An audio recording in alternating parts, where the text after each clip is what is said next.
গতকালকের আমার একটি বক্তব্যকে কেন্দ্র করে সাংবাদিক বন্ধুরা আমাকে দৃষ্টি আকর্ষণ করার চেষ্টা করেছেন। সেই বক্তব্যের ব্যাখ্যা হচ্ছে এই যে আমি যখন গ্রামগঞ্জে বক্তব্য দেই সেখানে স্পষ্ট বলার চেষ্টা করি আমাদের এই গ্রামগঞ্জে অবস্থানরত সকল শ্রেণী পেশার মানুষদেরকে উদ্দেশ্য করে, যেমন একজন দাড়িওয়ালা দাড়ি কাটা, দাড়ি ছাড়া, টুপিওয়ালা, তরিকা চর্চা করে, কিংবা তাবলিগ, হেফাজত, কিংবা একজন বিড়ি খাওয়া, বিড়ি ছাড়া, যে কোনো সাধারণ নাগরিক প্রত্যেকেই কিন্তু আমার ভোটার।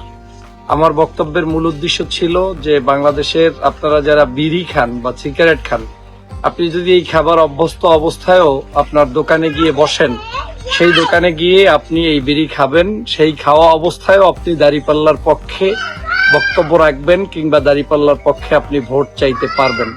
আপনি যদি এমন করে দাঁড়িপাল্লার পক্ষে দাঁড়ান, হতে পারে আপনার জীবন পরিবর্তন হতে যেতে পারে, এবং সেটা দাঁড়িপাল্লার পক্ষে অবস্থান করার কারণে একটা সময় আল্লাহ তাআলা চাইলে আপনাকে মাফ করে দিয়ে আপনাকে এই সঠিক পথে পরিচালিত করতে পারে। এ ধরনের একটি বক্তব্য ছিল।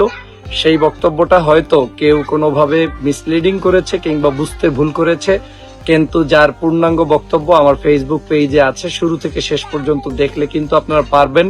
শুধু তাই নয়, এছাড়াও আমি নারী সমাজের প্রতি, কৃষক শ্রমিক সমাজের প্রতি আমি কিন্তু আমার বক্তব্য দিয়ে চলেছি। আমার বক্তব্যের মূল আকর্ষণটাই হচ্ছে যে একজন এমপি, সে একজন গণমানুষের এমপি, অতএব একজন এমপি পদপ্রার্থী সে সকল শ্রেণী পেশার মানুষদেরকে টার্গেট করেই বক্তব্য দিবে। এবং আপনারা জানেন যে বাংলাদেশে আলেম সমাজ, ইসলামিক স্কলাররাও কিন্তু বিভিন্ন সময় নসিহতে বলেন যে সৎসঙ্গে সর্ববাস, অসৎসঙ্গে সর্বনাশ।